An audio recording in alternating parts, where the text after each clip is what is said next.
जय हिंद दोस्तों, welcome to army super classes. This is Aryan Shukla. दोस्तों, आज की क्लास में हम हिंदी का प्रैक्टिस सेट डिस्कस करेंगे, जिसमें 60 क्वेश्चन होंगे। ये सभी टॉप के क्वेश्चन होंगे, इंपॉर्टेंट क्वेश्चन होंगे। सभी क्लास को ध्यान से देखिएगा। 37 क्वेश्चन परीक्षा में पूछे जाएंगे हिंदी के। हमारा 37 का टारगेट है। गुड इवनिंग सभी को। गुड इवनिंग दोस्तों। चलिए शुरू करते हैं आज की class. Question number first. Question इस प्रकार से है, संज्ञा का भेद नहीं होता है। चार ऑप्शन दिए गए हैं, इनमें से क्या संज्ञा का भेद नहीं होता है? व्यक्तिवाचक संज्ञा, जातवाचक संज्ञा, निजवाचक संज्ञा या फिर भाववाचक संज्ञा। इस प्रकार से ऑप्शन हैं। तो आंसर सभी लोग दीजिए, राइट या रॉन्ग आप लोग आंसर करिएगा। अगर पूछा जाए परीक्षा में संज्ञा के कितने भेद होते हैं, इंपॉर्टेंट क्वेश्चन है, तो आप लोग याद रखिएगा 5 भेद होते हैं। संज्ञा के कितने भेद होते हैं? 5 भेद होते हैं। निजवाचक भेद नहीं होता है। सी करेक्ट आंसर होगा, या तो option number C correct answer होगा। बाकी आप लोग याद रखिएगा व्यक्तिवाचक, जातवाचक, भाववाचक ये सभी होते हैं। Option number C correct answer होगा।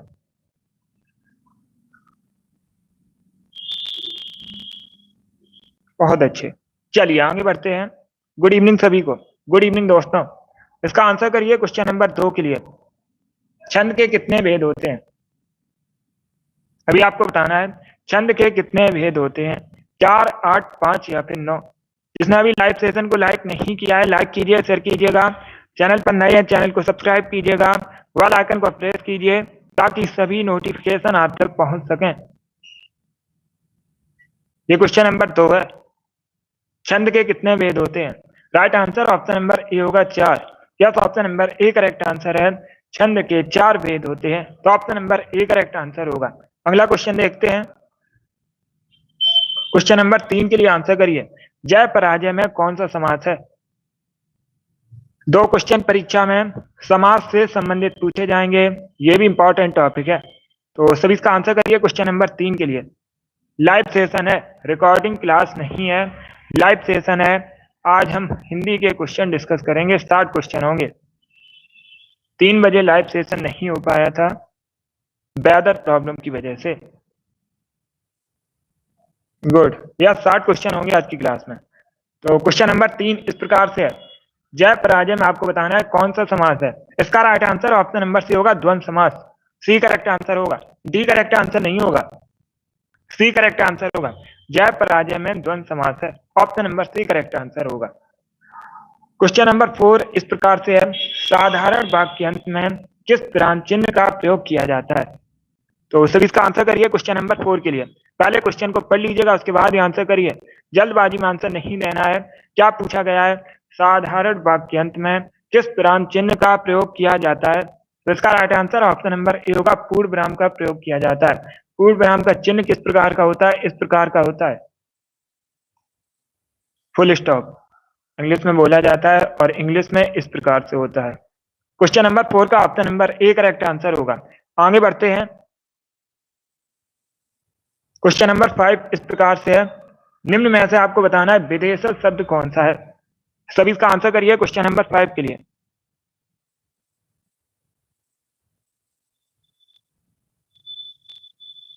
तो सभी इसका आंसर करिए क्वेश्चन नंबर 5 के लिए।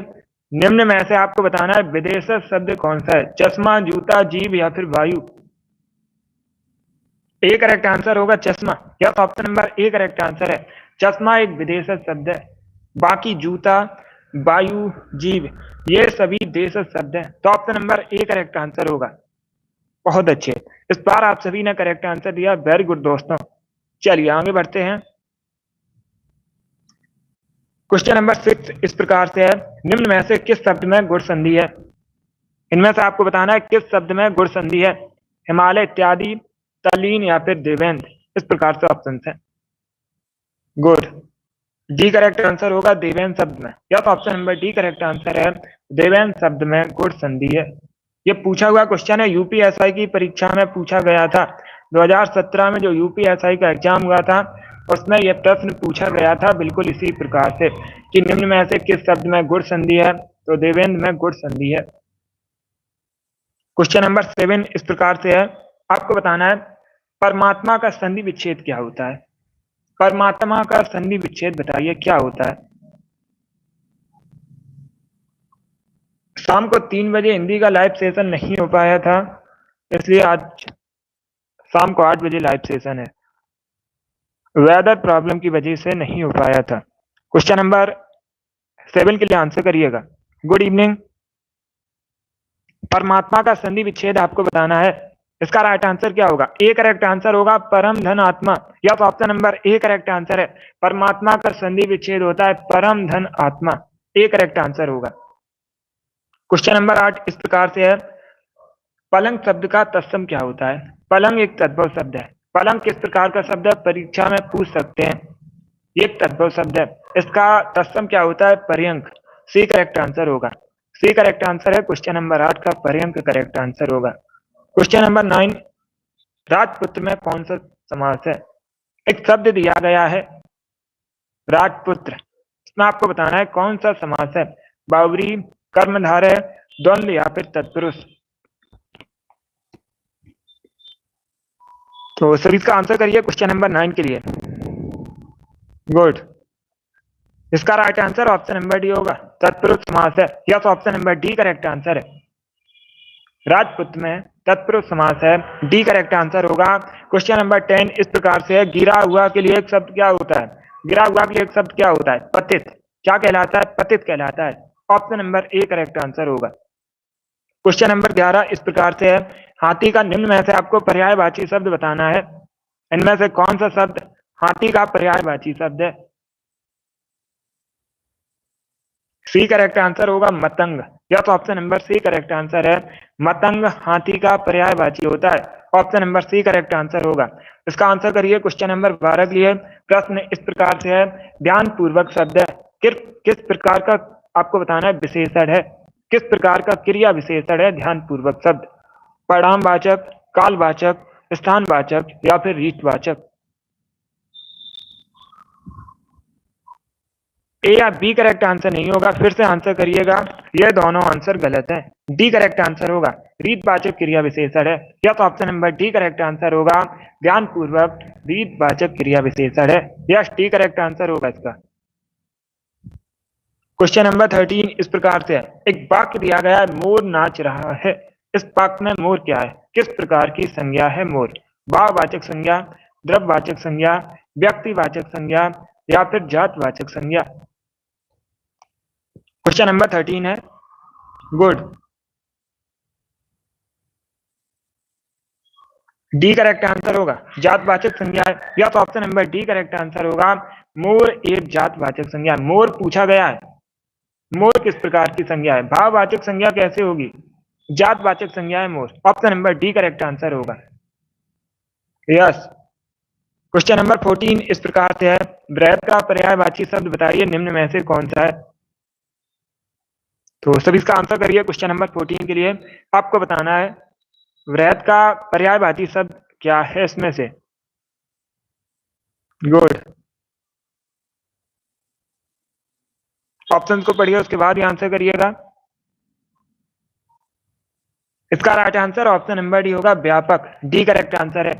डी करेक्ट आंसर होगा, वृहत का पर्यायवाची होता है व्यापक। Option number D correct answer है। क्वेश्चन नंबर 15 इस प्रकार से एक मुहावरा दिया गया है, इस मुहावरे का आपको बताना है क्या अर्थ होता है। ये है क्वेश्चन नंबर 15। ये क्वेश्चन नंबर 15 है। Good evening.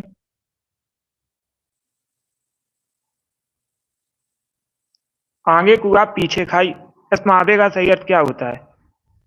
तो सभी इसका आंसर करिए, बताइए करेक्ट आंसर क्या होगा। आगे कुआ पीछे खाई, मुहावरे का सही अर्थ क्या होता है? सी करेक्ट आंसर होगा, दोनों और मुसीबत। या option number C correct answer होगा, आगे कुआ पीछे खाई, मुहावरे का सही अर्थ होता है दोनों और मुसीबत। Option number C correct answer होगा इसका। बहुत अच्छे।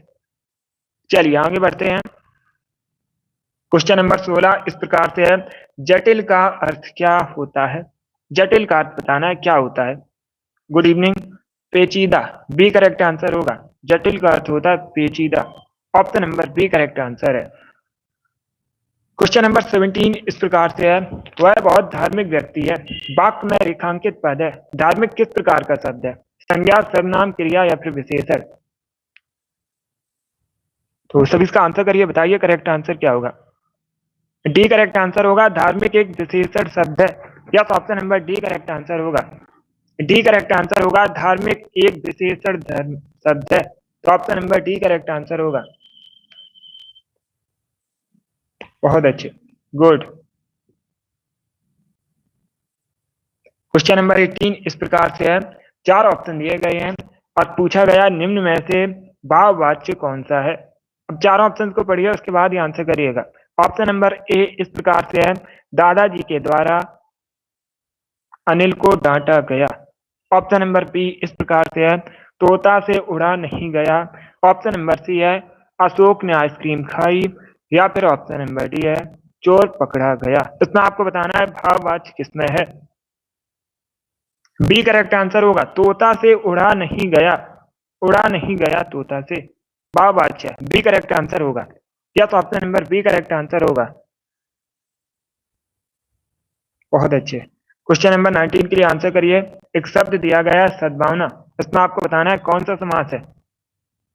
तो सभी इसका आंसर करिए। क्वेश्चन नंबर 19 के लिए बताइए, सद्भावना शब्द में कौन सा समास है। अव्यय भाव, तत्पुरुष, कर्मधारय या फिर द्विगु। बी करेक्ट आंसर होगा, तत्पुरुष समास है। Yes, option number B correct answer होगा। सद्भावना शब्द में तत्पुरुष समास है, तो option number B correct answer है। क्वेश्चन नंबर 20 इस प्रकार से है, अपमान शब्द का समभिन्नार्थक क्या होता है। एक शब्द दिया गया अपमान, इसका आपको बताना है समभिन्नार्थक क्या होता है। ए करेक्ट आंसर होगा निरादर। Yes, option number A correct answer है। अपमान का समभिन्नार्थक होता है निरादर। Option number A correct answer है। क्वेश्चन नंबर 21 इस प्रकार से है, निम्न में से कौन सी बोली उत्तर प्रदेश की नहीं है। कन्नौजी, ब्रजभाषा, खड़ी बोली, जयपुरी। इनमें से कौन सी बोली उत्तर प्रदेश की नहीं है, ये बताना है आपको। डी करेक्ट आंसर होगा Jaipuri. Yes, option number D correct answer होगा। जयपुरी बोली मुख्यतः कहाँ बोली जाती है। जयपुरी बोली मुख्यतः बोली जाती है राजस्थान में। राजस्थान की प्रमुख बोलियों में से एक है जयपुरी। बाकी कन्नौजी, खड़ी बोली, ब्रजभाषा ये मुख्यतः उत्तर प्रदेश से संबंधित है। डी करेक्ट आंसर होगा। क्वेश्चन नंबर 22 इस प्रकार से है, कोई आ रहा है वाक्य में कोई किस प्रकार का सर्वनाम है। तो सभी इसका आंसर करिए क्वेश्चन नंबर 22 के लिए। Yes UPP. अब इसका आंसर करिएगा क्वेश्चन नंबर 22 के लिए। क्या पूछा गया है, कोई किस प्रकार का सर्वनाम है। कोई अनिश्चयवाचक सर्वनाम है। कोई अनिश्चयवाचक सर्वनाम है, तो option number A correct answer होगा। अब इसका आंसर करिए क्वेश्चन नंबर 23 के लिए। आपको बताना है निम्न में से अव्यय है। इसमें आपको बताना है कौन सा अव्यय है। वर्तमान, नया तथा सुंदर, इस प्रकार से ऑप्शन है, तो सी करेक्ट आंसर होगा तथा। या तो option number C correct answer है, तथा अव्यय है। सी करेक्ट आंसर है। क्वेश्चन नंबर 24 इस प्रकार से है, पन्नग का समानार्थी शब्द बताइए, निम्न में से कौन सा है। पन्नग किसका पर्यायवाची शब्द है। ए करेक्ट आंसर होगा उरग, पन्नग ये सभी सांप के पर्यायवाची हैं। Option number A correct answer होगा। Good evening. A correct answer होगा, डी करेक्ट आंसर नहीं होगा, ए करेक्ट आंसर है। उरग का पर्यायवाची शब्द है और उरग सांप का पर्यायवाची है, मतलब सभी सांप के पर्यायवाची शब्द हैं। अब इसका आंसर करिए क्वेश्चन नंबर 25 के लिए। प्रश्न इस प्रकार से है, जो पहले कभी ना हुआ हो उसके लिए शब्द क्या होता है। इसका आंसर करिए क्वेश्चन नंबर 25 के लिए। क्या पूछा गया, जो पहले कभी ना हुआ हो वाक्यांश के लिए एक शब्द क्या होता है।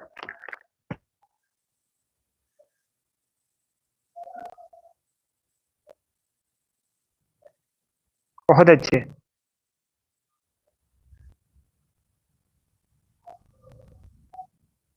गुड। ए करेक्ट आंसर होगा अभूतपूर्व कहलाता है। यह तो option number A correct answer है, जो पहले कभी ना हुआ हो के लिए एक शब्द होता है अभूतपूर्व। Option number A correct answer होगा। क्वेश्चन नंबर 26 इस प्रकार से है, काट का उल्लू मुहावरे का सही अर्थ क्या होता है। काट का उल्लू मुहावरे का सही अर्थ क्या होता है, ये आपको बताना है। तो सभी इसका आंसर करिए क्वेश्चन नंबर 26 के लिए। गुड, बहुत अच्छे दोस्तों। ये करेक्ट आंसर नहीं होगा, फिर से आंसर करिएगा। इसका right answer option number C होगा मूर्ख। या सी करेक्ट आंसर होगा, काट का उल्लू मतलब मूर्ख। Option number C correct answer होगा। चलिए आगे बढ़ते हैं। अब इसका आंसर करिए क्वेश्चन नंबर 27 के लिए। आपको बताना है उत्तरायण का विलोम क्या होता है। सभी जल्दी से आंसर करिए, बताइए करेक्ट आंसर क्या होगा। उत्तरायण का विलोम क्या होता है? सी करेक्ट आंसर होगा दक्षिणायण। Yes, option number C correct answer है। उत्तरायण का विलोम होता है दक्षिणायण। सी करेक्ट आंसर होगा। अब इसका आंसर करिए क्वेश्चन नंबर 28 के लिए। सावधान का आपको बताना है संधि विच्छेद क्या होता है। सावधान का संधि विच्छेद बताइए क्या होता है। डी करेक्ट आंसर होगा सावधान अवधान। Yes, option number D correct answer होगा। सावधान का संधि विच्छेद होता है सावधान अवधान। Option number D correct answer होगा। अवधान नहीं होता है, अवधान। सावधान अवधान, option number D correct answer है। क्वेश्चन नंबर 29 इस प्रकार से है। आचरण की सभ्यता किसका निबंध है? लेखक कौन है आचरण की सभ्यता के? बी करेक्ट आंसर होगा Sardar Puran Singh. Yes, option number B correct answer है। सरदार पूर्ण सिंह ने आचरण की सभ्यता को लिखा है। Option number B correct answer होगा। क्वेश्चन नंबर 30 इस प्रकार से है। 25 रुपए दीजिए, विशेषण पहचानिएगा। किस प्रकार का विशेषण है? सी करेक्ट आंसर होगा निश्चित संख्यावाचक विशेषण है। 25 रुपए एक निश्चित संख्या है, तो निश्चित संख्यावाचक विशेषण होगा। सी करेक्ट आंसर होगा क्वेश्चन नंबर 30 का। क्वेश्चन नंबर 31 इस प्रकार से है। दीपदान किसकी रचना है? दीपदान के लेखक बताइए कौन है? Mahadevi Verma, Nirala, Maithili Sharadgupt, Ram Kumar Verma. D correct answer होगा Ram Kumar Verma. Yes, option number D correct answer है। दीपदान डॉक्टर राम कुमार वर्मा की रचना है। क्वेश्चन नंबर 32 के लिए आंसर करिएगा। आपको बताना है रामधारी सिंह दिनकर को किस कृति पर साहित्य अकादमी पुरस्कार मिला है? तो सभी इसका आंसर करिए क्वेश्चन नंबर 32 के लिए। सी करेक्ट आंसर होगा संस्कृति के 4 अध्याय। या तो option number C correct answer है। इस प्रकार से भी क्वेश्चन पूछ लेते हैं परीक्षा में कि संस्कृति के 4 अध्याय किसकी कृति है, लेखक कौन है इसके? तो आप लोग याद रखिएगा रामधारी सिंह दिनकर ने इसे लिखा है और इसी कृति पर रामधारी सिंह दिनकर को साहित्य अकादमी पुरस्कार मिला है। सी करेक्ट आंसर होगा। क्वेश्चन नंबर 33 इस प्रकार से है। निम्न में से प्रेरणार्थक क्रिया कौन सी है? गिरना, उठना, समझाना या फिर सुनना। इस प्रकार से ऑप्शन हैं। गुड, सी करेक्ट आंसर होगा समझाना। Yes, option number C correct answer है। समझाना एक प्रेरणार्थक क्रिया है। Option number C correct answer होगा। गिरना नहीं है, सी करेक्ट आंसर होगा समझाना। Option number C correct answer है। क्वेश्चन नंबर 34 इस प्रकार से है। सिर से पैर तक के लिए एक शब्द क्या होता है? सिर से पैर तक के लिए एक शब्द क्या होता है? सी करेक्ट आंसर होगा अपाद मस्तक कहलाता है। Yes, option number C correct answer है। सिर से पैर तक अपाद मस्तक कहलाता है। Option number C correct answer होगा।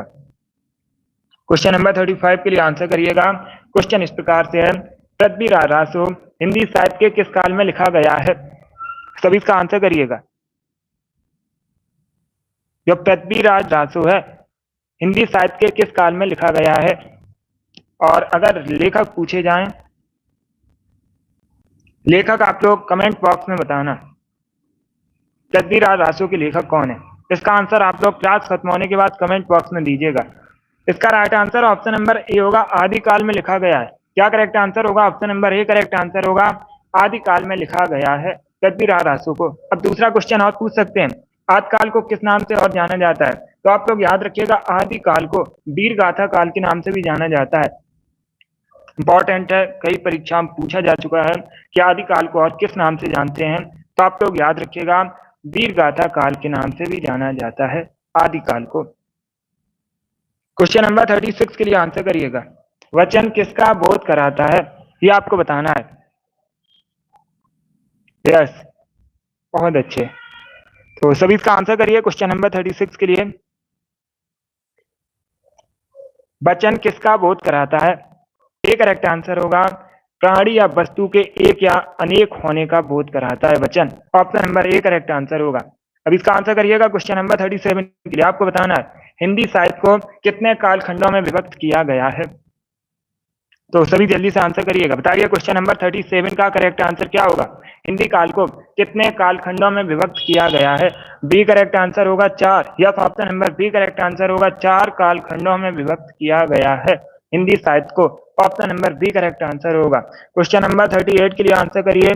गाढ़ा का विलोम क्या होता है? पतला। ए करेक्ट आंसर होगा। यूपी पुलिस कांस्टेबल की परीक्षा में पूछा हुआ प्रश्न है ये। बिल्कुल इसी प्रकार से पूछा गया था। क्वेश्चन नंबर 39 के लिए आंसर करिए। वर्त का शब्द का तद्भव होता है। वर्त का किस प्रकार का शब्द है? वर्त का एक तत्सम शब्द है, पूछ सकते हैं परीक्षा में। वर्त का किस प्रकार का शब्द है? एक तत्सम शब्द है, तद्भव होता है बत्ती। क्या होता है? तद्भव बत्ती। Option number D correct answer होगा। क्वेश्चन नंबर 40 इस प्रकार से एक मुहावरा दिया गया है, इस मुहावरे का बताइए सही अर्थ क्या होता है?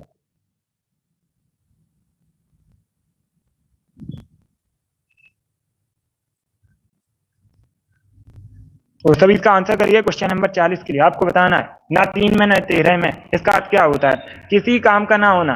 यस, डी करेक्ट आंसर होगा। ना 3 में ना 13 में मतलब किसी काम का ना होना। Option number D correct answer होगा। क्वेश्चन नंबर 41 के लिए आंसर करिए। मंदिर का पर्यायवाची बताइए निम्न में से कौन सा शब्द है?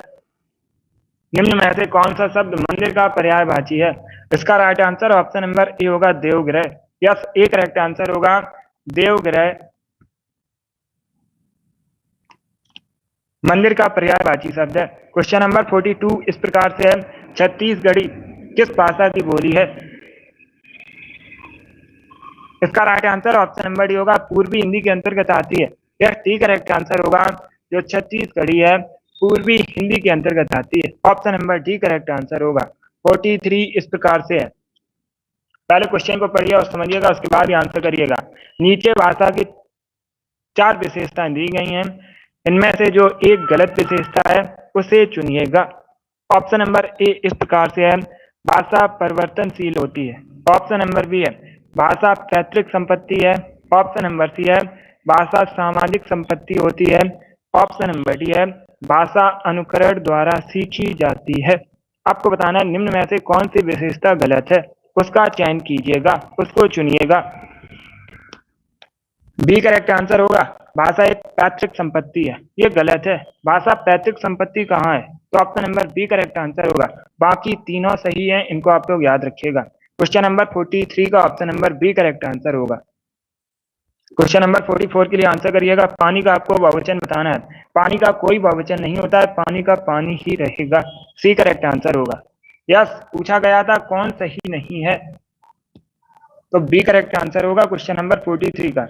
अब इसका आंसर करिएगा। क्वेश्चन नंबर 44, महादेवी वर्मा को नीरजा के लिए कौन सा पुरस्कार प्राप्त हुआ था? ये आपको बताना है। महादेवी वर्मा को आपको बताना है नीरजा के लिए कौन सा पुरस्कार मिला था। पहली बात तो आप लोग याद रखिएगा, नीरजा के लेखक पूछे जाते हैं कौन है, तो आप लोग याद रखिएगा महादेवी वर्मा ने नीरजा को लिखा है। ज्ञानपीठ करेक्ट आंसर नहीं होगा। इसका right answer option number C होगा, शेक्सपियर पुरस्कार। क्या करेक्ट आंसर होगा? सी करेक्ट आंसर होगा। महादेवी वर्मा को नीरजा के लिए शेक्सपियर पुरस्कार मिला था। Option number C correct answer होगा। अब सभी जल्दी से बताइएगा, महादेवी वर्मा को जो ज्ञानपीठ पुरस्कार है किस कृति पर मिला है? ये आपको बताना है। आप लोग जल्दी से आंसर करिए, जल्दी से बताइए सभी लोग। महादेवी वर्मा को पहली बात तो याद रखिएगा ज्ञानपीठ पुरस्कार मिला है। अब आपको बताना है किस कृति पर मिला है। My very good. Abhishek, Rinku, Roshni, Saumya, Sangya, आप लोगों ने राइट आंसर दिया है, वेरी गुड। तो आप लोग याद रखिएगा यामा लेखक कौन है? महादेवी वर्मा है, और महादेवी वर्मा को यामा पर ज्ञानपीठ पुरस्कार मिला है। कोमल वेरी गुड, सीमा, योगेश, जिद्दी, ओमका, रोशनी, नमन वेरी गुड, आप लोगों ने राइट आंसर दिए हैं। चलिए आगे बढ़ते हैं। अब इसका आंसर करिएगा क्वेश्चन नंबर 46 के लिए। प्रश्न इस प्रकार से है, एक अशुद्ध वाक्य दिया गया है, इसे शुद्ध करके बताइए सही क्या होगा। क्वेश्चन इस प्रकार से है, आप भोजन किया, इसे शुद्ध कीजिएगा। तो सभी इसका आंसर करिए क्वेश्चन नंबर 46 के लिए। ए करेक्ट आंसर होगा, आपने भोजन किया। या तो option number A correct answer है, आपने भोजन किया, अब शुद्ध है, तो option number A correct answer होगा। अब इसका आंसर करिए क्वेश्चन नंबर 47 के लिए। आपको बताना है निम्न में से सर्वनाम शब्द कौन सा है। तो सभी इसका आंसर करिए क्वेश्चन नंबर 47 के लिए। आपको बताना है निम्न में से सर्वनाम शब्द कौन सा है। नींद, रोग, सफाई या फिर कौन। डी करेक्ट आंसर होगा, कौन एक सर्वनाम है, तो option number D correct answer होगा। क्वेश्चन नंबर 48 के लिए आंसर करिए। आकृति शब्द का समभिन्नार्थक बताइए क्या होता है। आकृति शब्द का समभिन्नार्थक क्या होता है? क्या करेक्ट आंसर होगा? बनावट, वस्त्र, चित्र, समरूप, इस प्रकार से ऑप्शन है। तो सभी जल्दी से आंसर करिए क्वेश्चन नंबर 48 के लिए। ए करेक्ट आंसर होगा बनावट। Yes, option number A correct answer है। आकृति शब्द का समभिन्नार्थक होता है बनावट। अब इसका आंसर करिएगा क्वेश्चन नंबर 49 के लिए। जो बूढ़ा ना हो उसे क्या कहते हैं? उसके लिए शब्द क्या होता है? अजर कहलाता है। बी करेक्ट आंसर होगा। जो बूढ़ा ना हो अजर कहलाता है, अजर कहते हैं। Option number B correct answer होगा। अब इसका आंसर करिएगा क्वेश्चन नंबर 50 के लिए। आपको बताना है राजा सेवक को कंबल देता है। अब आपको बताना है वाक्य में रेखांकित पद में कौन सा कारक है? सेवक को, इसमें आपको बताना है कौन सा कारक है। सी करेक्ट आंसर होगा संप्रदान कारक है। को मतलब संप्रदान कारक है। Option number C correct answer होगा। बहुत अच्छे, गुड। क्वेश्चन नंबर 51 के लिए आंसर करिएगा। प्रश्न इस प्रकार से है, आधुनिक हिंदी गद्य का जन्मदाता किसे कहा जाता है? क्वेश्चन नंबर 51 के लिए आंसर करिएगा। क्या पूछा गया है? आधुनिक हिंदी गद्य का जन्मदाता किसे कहा जाता है? अमीर खुसरो को, भारतेंदु हरिश्चंद्र को, गंगा कवि को, या फिर जयशंकर प्रसाद को? बी करेक्ट आंसर होगा भारतेंदु हरिश्चंद्र को। या तो option number B correct answer है। अभी क्वेश्चन नंबर 52 के लिए आंसर करिएगा। संस्कार में कौन सा उपसर्ग है? आपको बताना है संस्कार में कौन सा उपसर्ग है। संस्कार में सम उपसर्ग है। Option number A correct answer होगा। यस, आप लोग याद रखिएगा संस्कार में सम उपसर्ग है। ए करेक्ट आंसर होगा। अब इसका आंसर करिएगा क्वेश्चन नंबर 53 के लिए। चित्रलेखा किसकी रचना है? क्वेश्चन नंबर 53 के लिए आंसर करिएगा। चित्रलेखा के लेखक बताइए कौन है?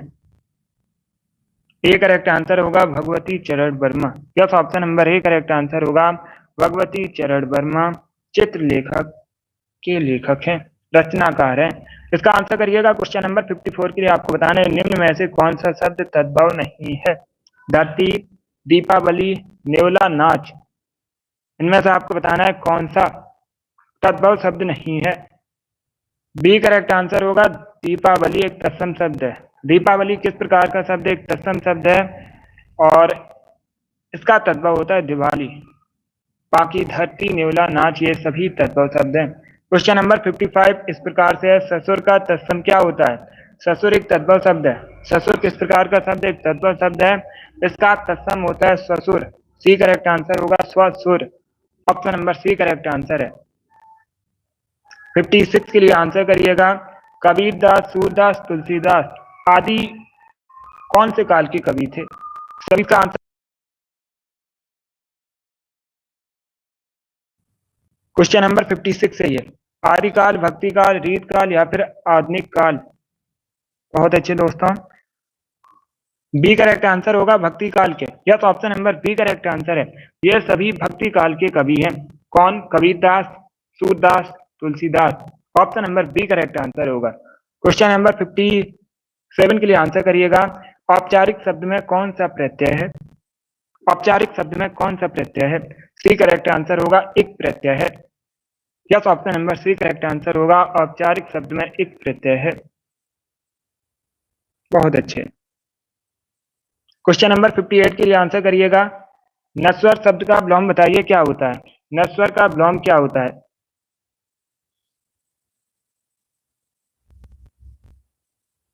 सी करेक्ट आंसर होगा शाश्वत। यह तो option number C correct answer है। नस्वर का विलोम होता है शाश्वत। तो option number C correct answer होगा। क्वेश्चन नंबर 59 इस प्रकार से, वक्ता का विलोम बताइए क्या होता है? वक्ता का विलोम आपको बताना है।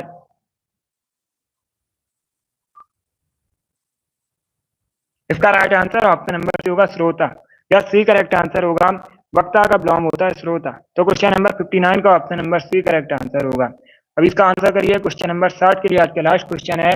प्रश्न इस प्रकार से है, भभूत का तत्सम क्या होता है? भभूत एक तद्भव शब्द है। भभूत किस प्रकार का शब्द? एक तद्भव शब्द है। भभूत का तत्सम होता है विभूति। ए करेक्ट आंसर होगा। विभूति होता है तत्सम। तो option number A correct answer होगा। बी करेक्ट आंसर नहीं होगा, भभूति नहीं होता है। ए करेक्ट आंसर होगा विभूति। यस, भभूत का तत्सम होता है। बहुत अच्छे। चलिए दोस्तों, आज की क्लास में हमने हिंदी के 7 क्वेश्चन डिस्कस किए। आई होप आप सभी को ये प्रश्न समझ आए होंगे। सो क्लास को लाइक कीजिए, शेयर कीजिए, चैनल पर नए हैं चैनल को सब्सक्राइब कीजिएगा, बेल आइकन को प्रेस कीजिए ताकि सभी नोटिफिकेशन आप तक पहुंच सकें। डेली क्लास होती है शाम को 8 बजे, सभी डेली सेशन को ज्वाइन कीजिएगा। अगली क्लास होगी कल सुबह 7 बजे, टाइम को याद रखिएगा, कल सुबह 7 बजे जीके जीएस की अगली क्लास होगी, तो सेशन को ज्वाइन कीजिए। क्लास पसंद आए लाइक कीजिए, शेयर कीजिए, चैनल पर नए हैं चैनल को सब्सक्राइब कीजिएगा, बेल आइकन को प्रेस कीजिए ताकि सभी नोटिफिकेशन आप तक पहुंच सकें। Thank you guys, thank you for watching.